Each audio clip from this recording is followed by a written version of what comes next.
Get up, get out, and get moving. Here is what happened on the latest edition of Morning Glory. Now we're going to be looking at sprayable energy, because who needs coffee?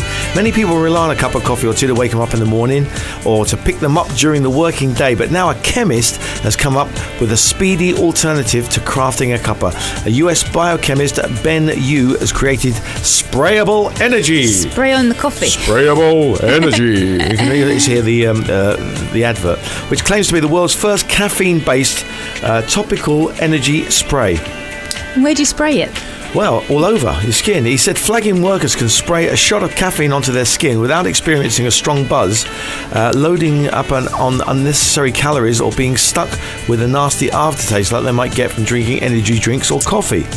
The website says the product can be taken in seconds, doesn't make you crash, is more affordable than current products, and it isn't full of mystery ingredients. Well, it must have a mystery ingredient, otherwise everyone's going to copy do it. Yeah. There's got to be some kind of mystery. Going to Starbucks, they can have a coffee and say, where should I spray it? Yeah. Or Kentucky Fried Chicken. What is that mystery ingredient you put on it? The patent-pending caffeine spray is an odorless liquid that is absorbed through the skin and distributed through the body over a number of hours to deliver a caffeine hit that apparently lasts longer than guzzling a cup of coffee. Because it is true, if you have caffeine, it's a boost, isn't it? It's a boost, and then you crash. Yeah, and that's it, and it goes down again afterwards. Yeah.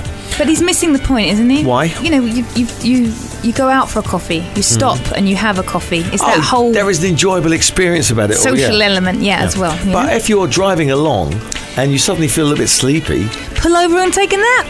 Should do, but say you can't. And an alternative is to spray. People are too fast. No, I think this is quite a good idea. I like the idea of this. I don't like it. It's not holistic. It should be healthy and But they've done this before. They've had caffeine patches. You can have a caffeine patch. It's the same type of thing, right? It's coming through your skin, but ultimately you're giving yourself a false state. If your body says it's tired, then do something for your body being tired. Not just we'll tell you what. We'll see if we can get some energy into Mike Godson. Right? We'll get him on in a moment or two. He's doing star jumps in the corner. He's full of energy. He's unbelievable. He's got to get himself going somewhere or other. Live on 96 FM Morning Glory.